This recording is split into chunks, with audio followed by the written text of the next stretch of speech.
Humano Derecho Radio Estación presenta.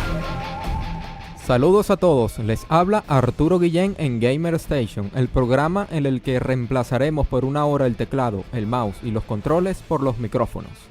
En la producción ejecutiva, Melanio Escobar. En la coordinación general de la estación, Génesis Zambrano. En la producción de Humano Derecho, Justo Navarro. En la dirección de estudio, Héctor Meneses. Asistente de audio, Christopher Salazar. En la producción del programa y quien les habla, en la locución, Arturo Guillén. Las redes sociales de la radio, en Twitter, @Piso Humano Derecho, y en Instagram, @Piso Humano Derecho. Ahora sí, hablemos de videojuegos. Hora de empezar con novedades gamer. Google invierte 600 millones de euros en un nuevo centro de datos en sus instalaciones en la ciudad de Hamina, Finlandia. Esta inversión que se da es a propósito del acercamiento del estreno de la plataforma Stadia, el servicio streaming de videojuegos de la compañía estadounidense. Antti Järvinen, uno de los responsables de Google Finlandia, indicó: "La demanda de los servicios de Google es creciente a diario y estamos construyendo un centro de datos para ejercer de infraestructura que nos permita alcanzar esta demanda". El medio Game Industry informó que se trata de ampliar unas instalaciones en las que ya le habían inyectado la cantidad de 800 millones de euros y que acompañaban a otros lugares donde hay centros de datos como en Bélgica, Irlanda y Holanda. Cuando Google presentó por primera vez Stadia, aseguró que se requerirá de una conexión de 25 megas para poder jugar en streaming títulos como Assassin's Creed Odyssey, Doom Eternal, a 4K y 60 FPS. Como ya había comentado en programas anteriores acerca del Stadia, cuando Google lanzó, o dio a conocer este servicio en streaming de videojuegos, dedicado netamente a los videojuegos, no solo mi persona, sino también, muchas personalidades de la industria como Hideo Kojima, por ejemplo, dieron su visto bueno, y entre ellos también está John Carmack, que es el de ID Software, creador de Rage y precisamente de uno de los padres de Doom, junto con John Romero. Ellos dijeron específicamente que streaming ya es el futuro de los videojuegos y hacia ahí va esta industria. Claro, en continentes como Latinoamérica y como África, por las cuestiones de la fibra óptica, por la velocidad de conexión están más atrasados que lo puede estar en Norteamérica o en Europa, por ejemplo, o incluso Oceanía, yéndonos hacia Nueva Zelanda y Australia. En estos continentes sí va a ser un poco más difícil que se adapte y que finalmente logre establecerse sin ningún problema el Stadia o al menos otros servicios de streaming que puede surgir después de este. Y sin duda esto será incluso para los que hablan del calentamiento global y de la contaminación, mucho mejor, porque ya no se producirán en juegos o títulos en físico como con cartones o discos o gastar en material en el papel para los manuales de los juegos, sino simplemente ya todo va a ser digital y eso también va a ser un favor en ese punto. La OMS, Organización Mundial de la Salud, calificó a la adicción a los videojuegos como una enfermedad. Por ello anunció que se desarrollarán programas para combatir los trastornos condicionados por el uso de este entretenimiento. La OMS describió este problema como un comportamiento caracterizado por el descontrol que prioriza pasar más tiempo con los videojuegos por encima de otras actividades, hasta llegar al punto de preferir a jugar en lugar de realizar otras actividades diarias. Además, puntualizaron desde esa organización que este trastorno puede ir a más en cuanto aumenta la adicción. También apuntaron que la imposibilidad de conciliar la afición por los videojuegos con la vida personal, familiar, educativa o laboral es otro de los síntomas que presenta este trastorno, según lo señala el informe de la OMS.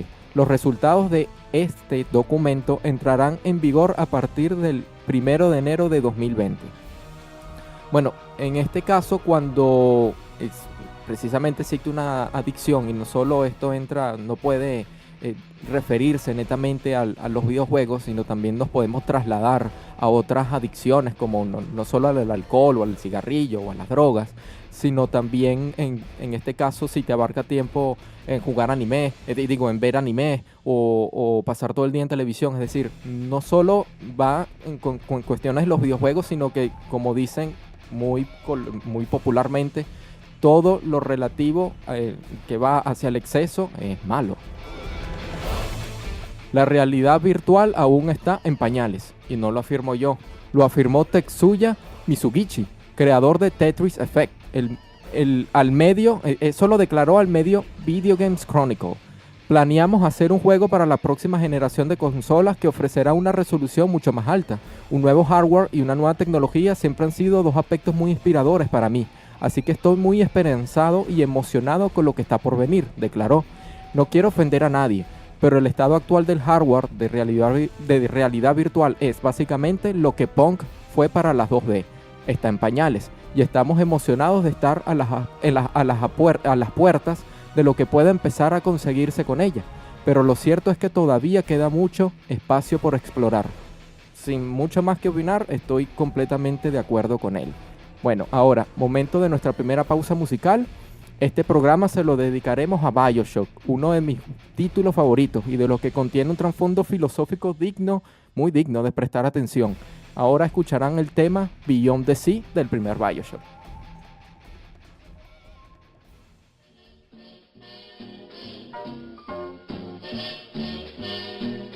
Somewhere beyond the sea, somewhere waiting for me, my lover stands on golden sands and watches the ships that go sailing. Somewhere beyond the sea, she's there watching for me. If I could fly like birds on high, then straight to her arms I'd go sailing. It's far beyond the star, it's near beyond the moon.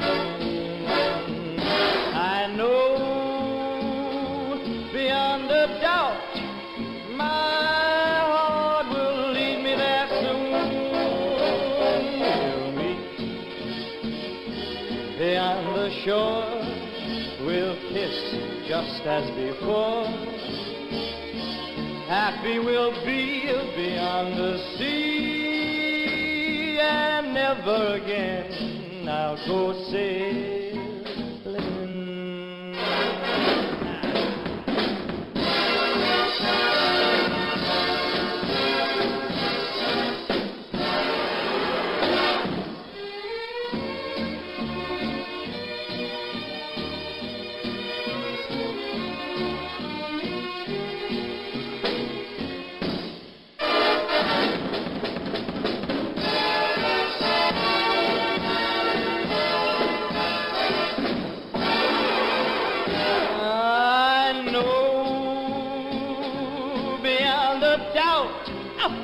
My heart will lead me there soon. We'll meet, I know we'll meet beyond the shore. We'll kiss just as before. Happy we'll be beyond the sea, and never again I'll go sailing. No more sailing. So long sailing, bye-bye sailing.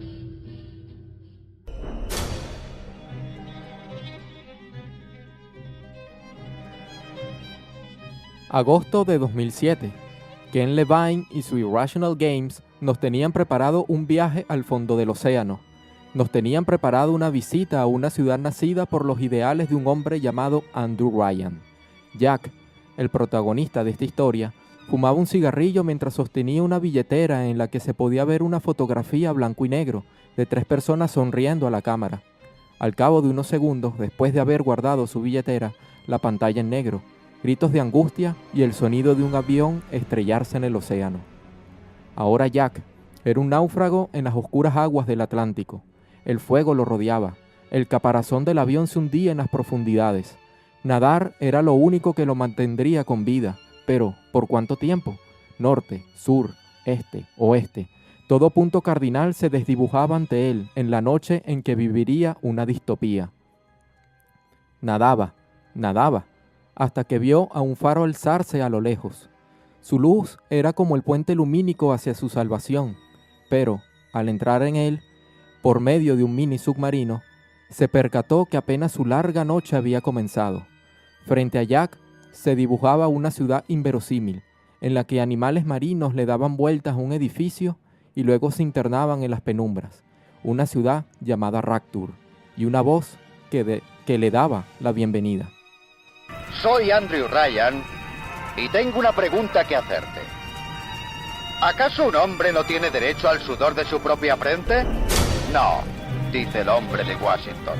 Pertenece a los pobres. No, dice el hombre del Vaticano. Pertenece a Dios. No, dice el hombre de Moscú.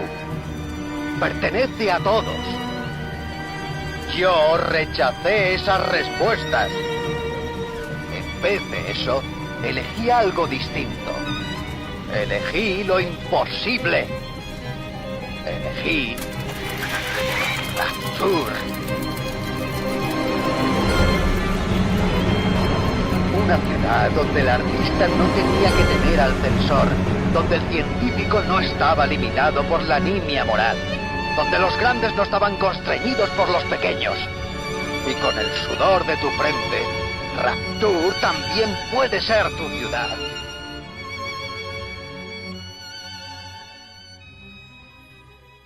A cualquiera que escuche a Andrew Ryan le podría sonar como un enajenado, alguien que, rechazando el mundo o lo establecido, decidió establecer o crear su propia utopía. ¿Qué es lo que tenemos aquí? Ken Levine, el desarrollador y el creador, el escritor de BioShock, quiso reflejar una filosofía en Ryan, y esta filosofía no es más que el objetivismo. Cuando se habla del objetivismo, inmediatamente se nos puede venir a la mente, si conocemos el término objetivista o al menos esa corriente filosófica, a una escritora rusa que, bueno, por cuestiones de vivir en la Unión Soviética, pudo emigrar y vivir en los Estados Unidos y, bueno, conocer otro mundo, en este caso el mundo capitalista, no el mundo comunista, digamos el comunismo en la práctica que se logró instaurar en la Unión Soviética. Y lo que ella planteó en el objetivismo es que es muy simple, al menos desde el punto de vista filosófico, no yéndonos al punto de vista económico, que es simplemente que el ser humano, por el uso de la razón, contempla a su alrededor y le da un sentido. Y ese sentido es el egoísmo racional, que es muy distinto al egoísmo irracional que promovía Friedrich Nietzsche. En este egoísmo racional, el individuo vela por sus propios intereses y busca por su propio interés. Y el camino de buscar sus propios intereses, al no pisar a los demás, lo que hace es no solo beneficiarse a él, sino beneficiar al prójimo. ¿Qué es lo que ocurre con BioShock? Andrew Ryan, que sería como el alter ego de Ayn Rand, negó, como en su mismo discurso decía, lo que promovía Washington, digamos, mucha intervención estatal, lo que promovía el Vaticano, que es una veneración absoluta hacia un dios. Es decir, que el sudor de tu frente se lo debes a Dios, o el sudor de tu frente se lo debes, en este caso, a los pobres, como él dice, como el Estado benefactor, o en este caso el Estado comunista o colectivo de la Unión Soviética, se lo debes a todos y no a ti mismo. ¿Qué es lo que ocurrió en Rapture? Que Andrew Ryan, traicionando sus propios ideales, se convirtió como en una especie de tirano.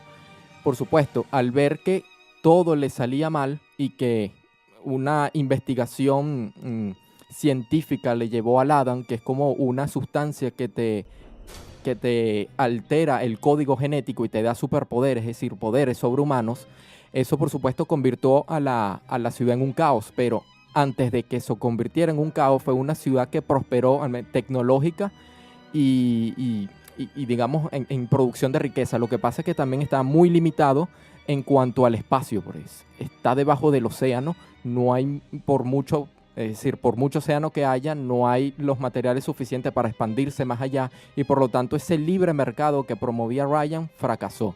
Y es como dijo Ken Levine, lo que dijo refiriéndose al juego. El juego comenta sobre la creencia en ideas en insecticismo. Soy un gran escéptico. Y aquí cabe preguntarnos, donde el individuo prima por sobre lo colectivo, pero en realidad fue así. Rapture era el ensoñado paraíso capitalista laissez-faire que promovía Ayn Rand. Momento de otra pausa musical. Al regreso analizaremos la antítesis de la filosofía de Ryan, Sofía Lamb y el BioShock 2.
Diez años después de los sucesos del primer BioShock y del escape de Jack con las Little Sisters, un nuevo modelo trata de emerger de las profundidades del Atlántico, el colectivismo.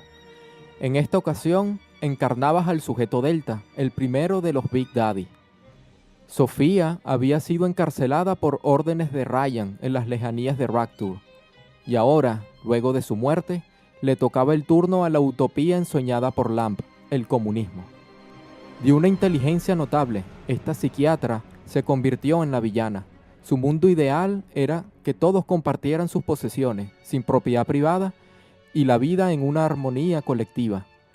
Se pueden ver trazos del socialismo utópico de Platón, de una ciudad ideada por medio de los diálogos socráticos en la República, pero que al final se transforma en una tiranía sanguinolenta, en el autoritarismo del colectivo, siempre comandado por un individuo que pretende poseer la visión de mundo adecuada, llegando a la dictadura del proletariado. Un juego que nos hace recordar esta frase del manifiesto comunista: un fantasma recorre Europa, el fantasma del comunismo. Es que ese fantasma recorría Rapture desde que la brecha de clases, dominadores y dominados, por el llamado Adam, se hizo cada vez más grande en la ciudad, y que Sofía se encargó de materializarlo.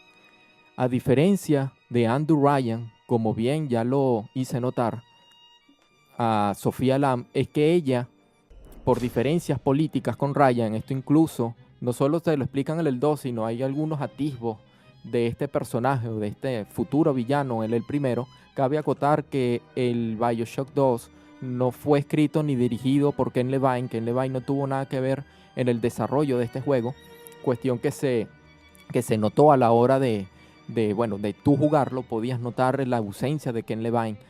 A diferencia de Ryan, en este caso, ella quería una ciudad utópica, pero guiada desde el anarquismo colectivista, a diferencia de Ryan, que era un anarquismo del libre mercado, un anarcocapitalismo.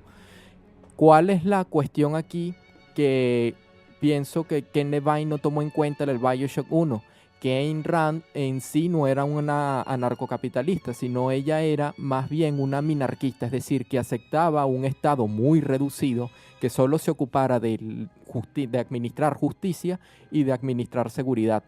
Ahora, en la administración de la educación, de la salud y de los demás bienes, o incluso de las carreteras, de las construcciones, las plazas, todo eso quedaba a manos privadas. Eso es la diferencia con el anarcocapitalismo, que no existe, que no admite bajo ningún concepto la existencia del Estado, por verlo como un ente coercitivo por naturaleza, y que se puede comparar fácilmente con el origen de la mafia, que es: yo te pago para que tú me brindes seguridad.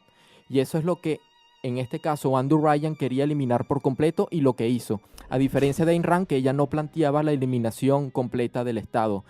¿Qué era lo otro que sucedió en el BioShock 1 y que en este BioShock 2 lo reflejó de mejor manera?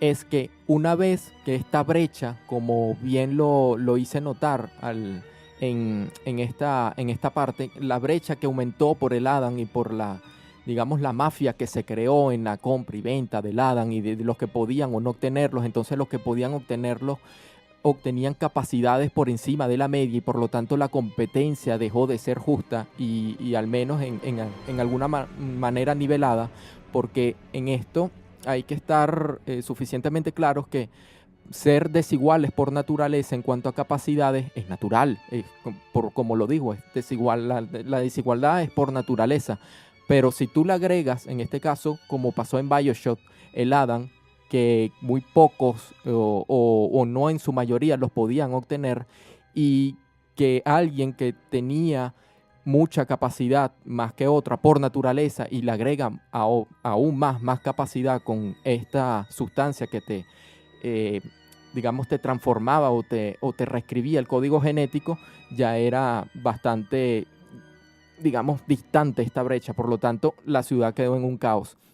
Sofía Lamb, en este caso, ella quería desechar todo lo hecho por Ryan, y bueno, en parte lo logró, incluso por medio de BioShock se caracteriza por contarte la historia por medio de audios que tú consigas a lo largo de los escenarios explorando, y bueno, el caso es que ella se guiaba por más o menos lo que se conoce por el marxismo, la concepción materialista de la historia, es decir, que dependiendo de la materia, es decir, que la materia es lo que influye en la organización de la sociedad y por lo tanto de las ideas y del desenvolvimiento de la política o de la sociedad en sí, es decir, de los seres humanos o del colectivo.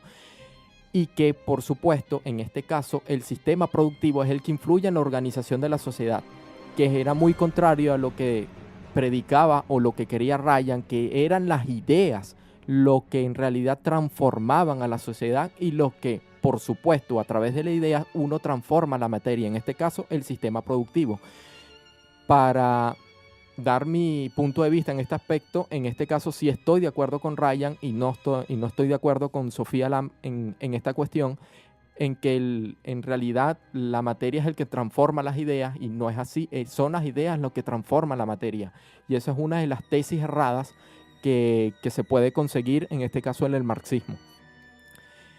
En este juego, como en el anterior, hay tres finales distintos a como, bueno, dependiendo de las decisiones que tú tomabas. En el primero había yo nombré las Little Sister y no lo había explicado, que las Little Sister eran una modificación genética de unas babosas donde sacaban el Adam, es decir, esas babosas vivían en el fondo del Atlántico. y las Little Sisters eran como las portadoras en grandes cantidades de este Adam, de esta sustancia, y los Big Daddy eran los protectores, es decir, había como una relación simbiótica entre ellas. Y aquí cabe la ironía de el BioShock 1 en cuanto a la libertad individual. Las Little Sisters eran esclavas en este caso de la sociedad. Ya no era, como decía Ayn Rand, la rebelión de Atlas sosteniendo el mundo, Atlas sosteniendo, digamos, por sobre su propio interés, por sobre su propio beneficio, el beneficio del mundo, de los demás, del colectivo. Era Atlas sosteniendo el mundo. En este caso, eran las Little Sisters sosteniendo el mundo, sosteniendo en este caso a Rapture, sacrificando su libertad para satisfacer a los demás. Y eso, por supuesto, terminó en un caos. Hora de otra pausa musical. Escucharán el tema Will the Circle Be Unbroken, el cual nos introducirá al mundo de la tercera entrega de la saga, BioShock Infinite. In the glory, whose dear forms you often miss, when you close your earthly story, will you join them in their bliss? Will the circle be unbroken by and by, by and by? Is a better home awaiting in the sky, in the sky, in the joyous days of childhood. Oft they told of wondrous love, pointed to the dying Savior. Now they dwell with him above. Will the circle be unbroken by and by, by and by? Is a better home awaiting in the sky, in the sky? You remember songs of heaven which you sang with childish voice. Do you love the hymns they taught you, or are songs of earth your choice? Will the circle be unbroken by and by, by and by? Is a better home awaiting in the sky, in the sky?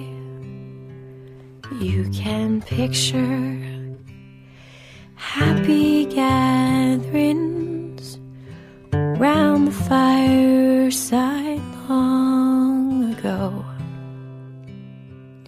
and you think of tearful partings when they left you here below.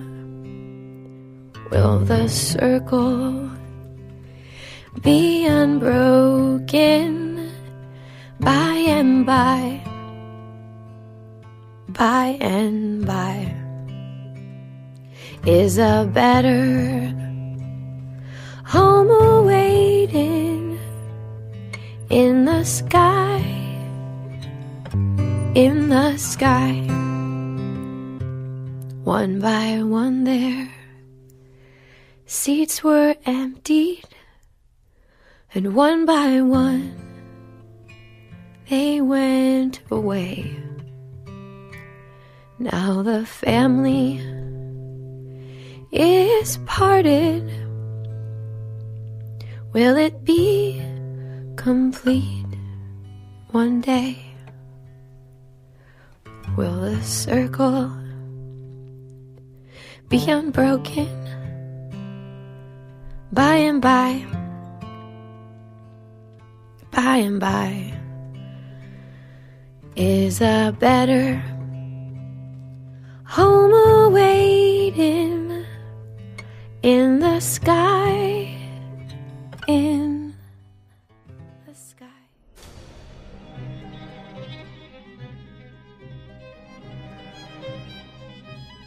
Un faro, sí. Un faro es el punto de partida para que Booker DeWitt, el protagonista de la historia, ascienda a los cielos y presencie, una vez más para el jugador, lo imposible. Una ciudad que flota, por medio de la mecánica cuántica, en las nubes. Bienvenidos sean a Columbia. Will the circle be unbroken by and by,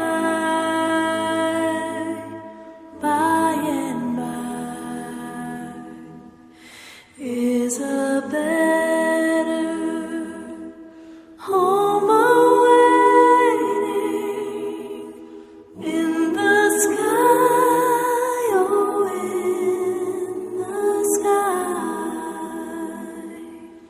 in the joyous days of childhood, of fate's hope, of wondrous love, pointed to the dying Savior. Now they dwell with him above. DeWitt debía cumplir un solo requisito para poder ingresar en Columbia: bautizarse. Un padre con indumentaria blanquecina y palabras fanáticas lo tomó de la cabeza y lo sumergió en las sagradas aguas de la ciudad. Una vez purificado, salió del santuario donde se encontraba y fue recibido por las estatuas de los padres fundadores de los Estados Unidos. Nos encontramos en esta ocasión con el patriotismo como sistema teológico que rige a una ciudad que pretende tocar a Dios. Un juego que trata sobre el conservadurismo, el nacionalismo exacerbado de lo patriótico y la creencia ciega hacia las palabras divinas de un presunto profeta que tiene los anhelos más absolutistas de Dios, o, en este caso, de los dioses fundadores, el padre Zachary Hall Comstock. Pero esta vez, el jugador no estaba solo. Una mujer llamada Elizabeth te acompaña a lo largo de la historia a través de la ciudad flotante de Columbia. Y además de personajes como Elizabeth, nos conseguimos a los hermanos Letouch, los mismos que nos llevaron en un principio con una embarcación hasta el faro que nos permitió arribar a Columbia.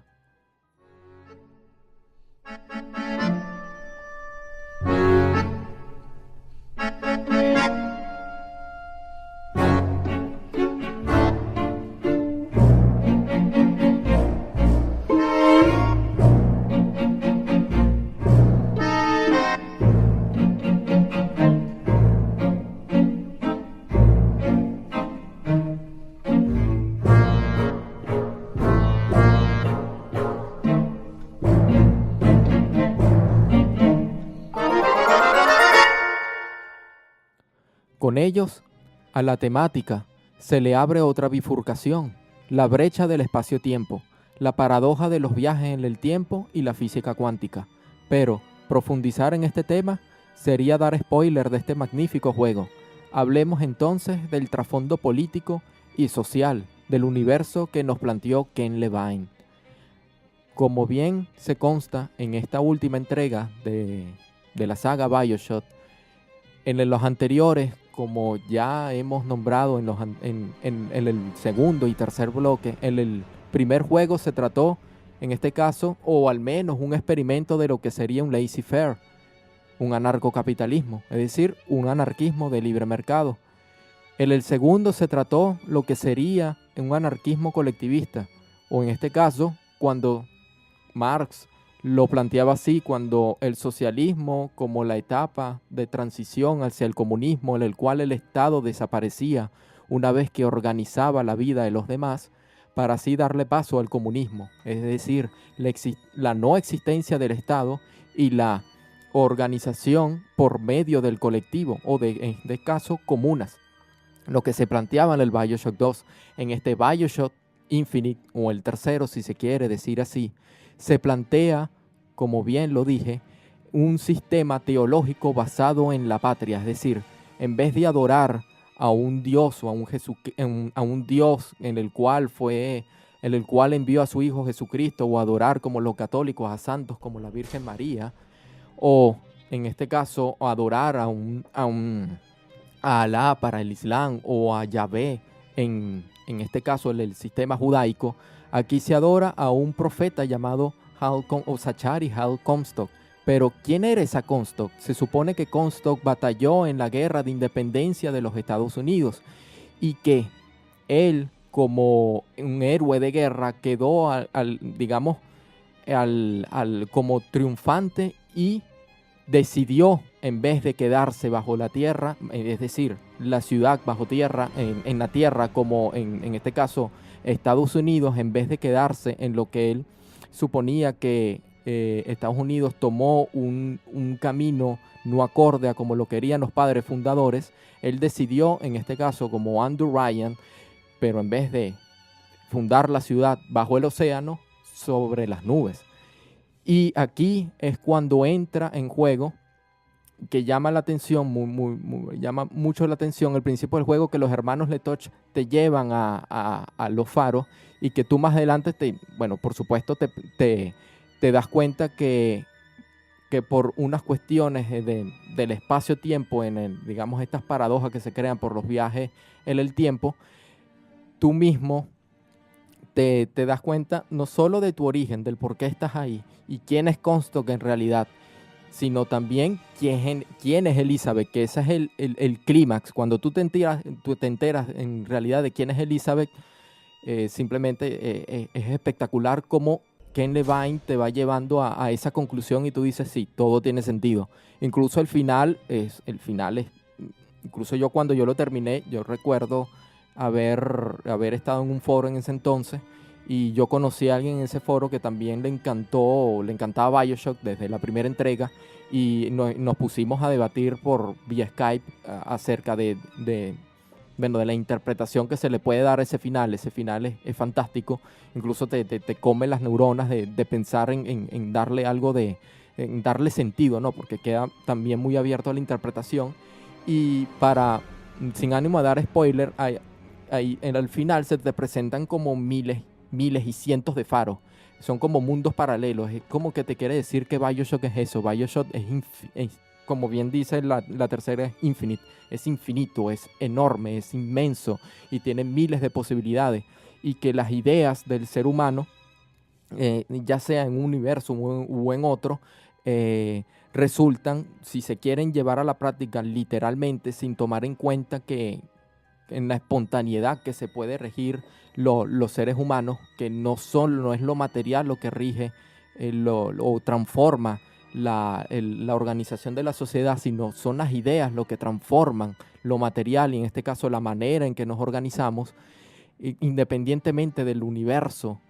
Más o menos lo que yo interpreto con ese final, que se nos presentan cientos de faros, y incluso se te presentan también cientos de Elizabeth y cientos de Booker de Wicks alrededor de esos faros, es que siempre va a concluir de una manera en que si tú quieres tenerlo todo en tu mente, y como tú lo imaginas tú en tu mente, llevarlo a la realidad, eso nunca termina bien. Y eso es lo que en la mayoría de estos regímenes tiránicos, como ya sea, si nos queremos poner en los espectros cliché políticos de derecha o de izquierda, ya sea de extrema derecha, ya sea de extrema izquierda, siempre terminan en autoritarismos, en tiranía. ¿Por qué? Porque un solo hombre pretende tener la verdad en sus manos de cómo debería regirse los demás individuos. Por eso yo parto por la espontaneidad. En este caso, como hablaba Hayek, que incluso también era minarquista, la espontaneidad del mercado es el que regirá, y por las leyes de la oferta y la demanda, la organización misma de la sociedad, que se autorregule, y no que un ente, en este caso el Estado, o una persona que en su mente pretenda destruir el Estado, pero que al final, si logra destruir el Estado, él es como si fuera el Estado mismo, de controlar la vida de los demás y cómo debe guiarse la vida de los demás. Por eso yo le consigo, como en este caso el anarquismo colectivista planteado en el BioShock 2, un oxímoron de lo que es anarquismo, lo que es la libertad. Esto sin duda es una saga que bebe de corrientes filosóficas de distintas índoles. Ken Levine recorrió con maestría tales pensamientos desde el escepticismo, siempre dudando de quienes piensan y pretenden implantar un mundo mejor.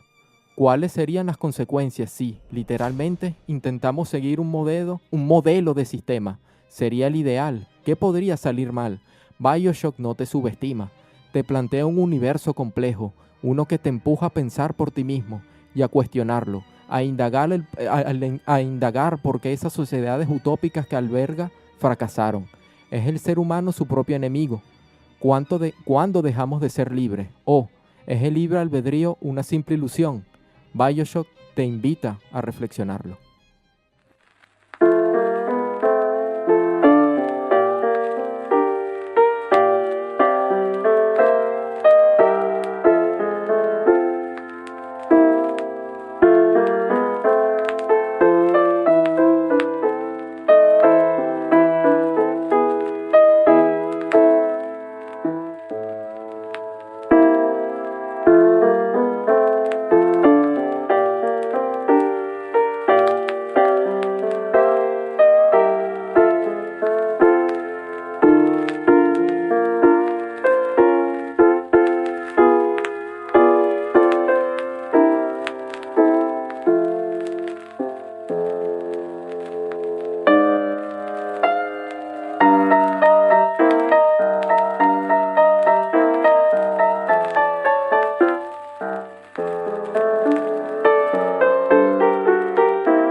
Espero les haya gustado este especial dedicado a BioShock. Sin duda es uno de los juegos más reverenciados de la pasada generación y que rápidamente se convirtió en una saga de culto, y bien merecido que lo tiene.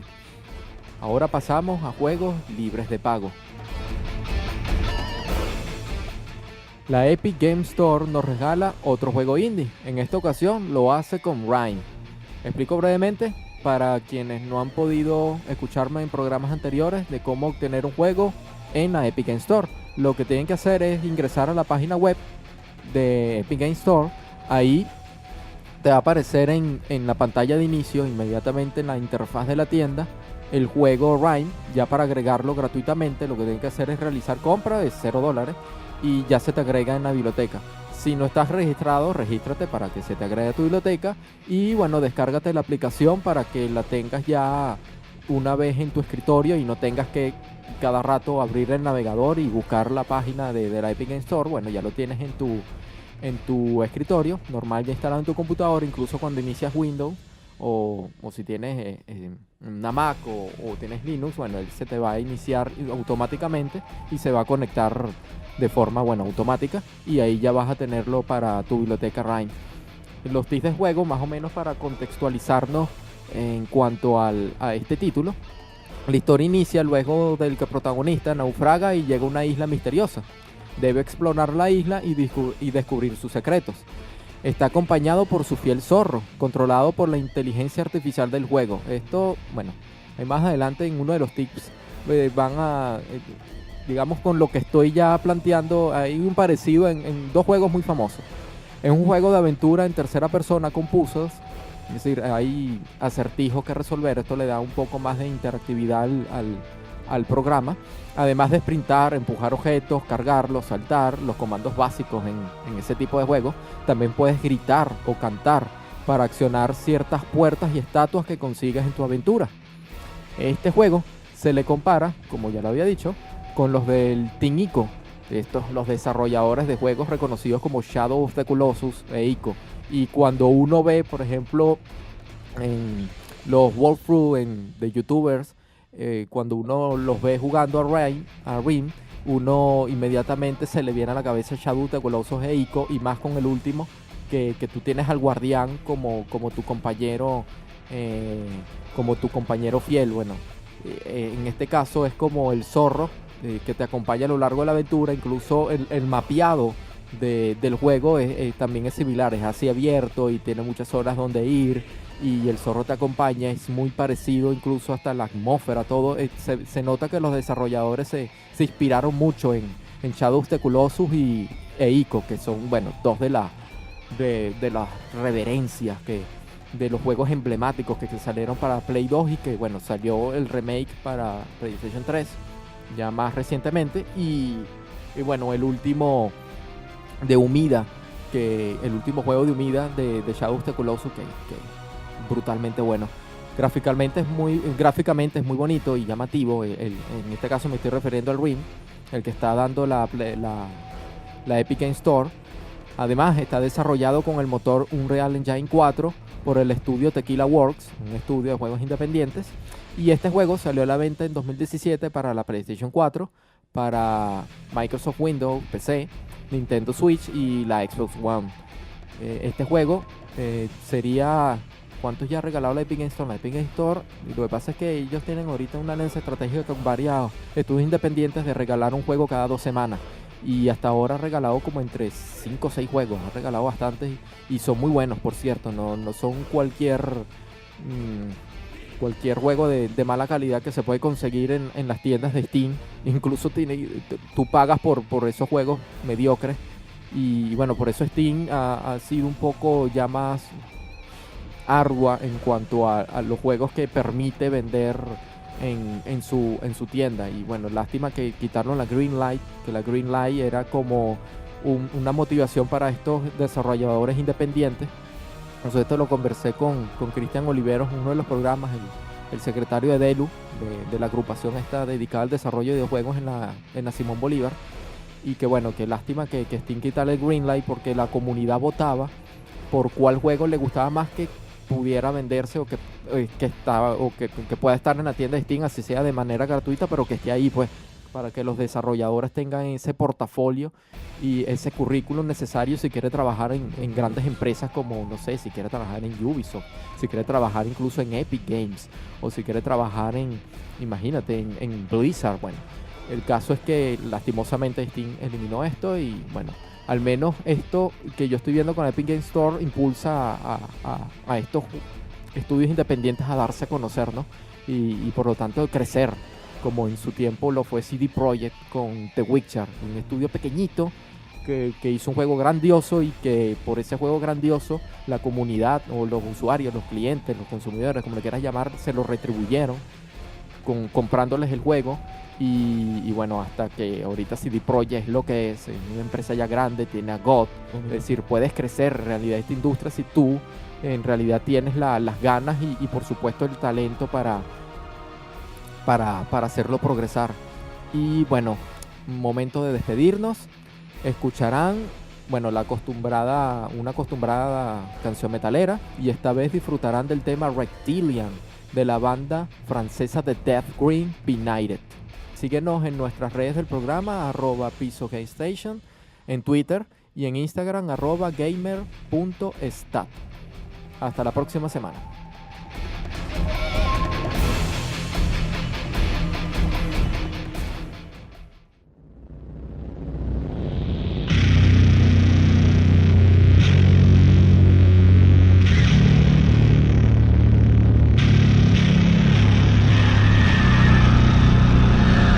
Honey?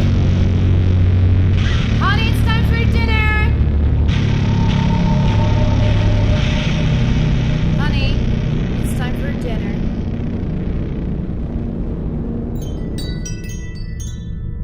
Mommy loves you so, so much. Mommy loves you so much.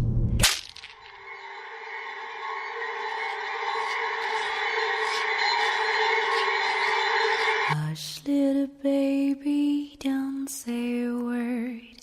Mama's gonna buy a mockingbird. And if that mockingbird don't sing, Mama's gonna buy you a diamond.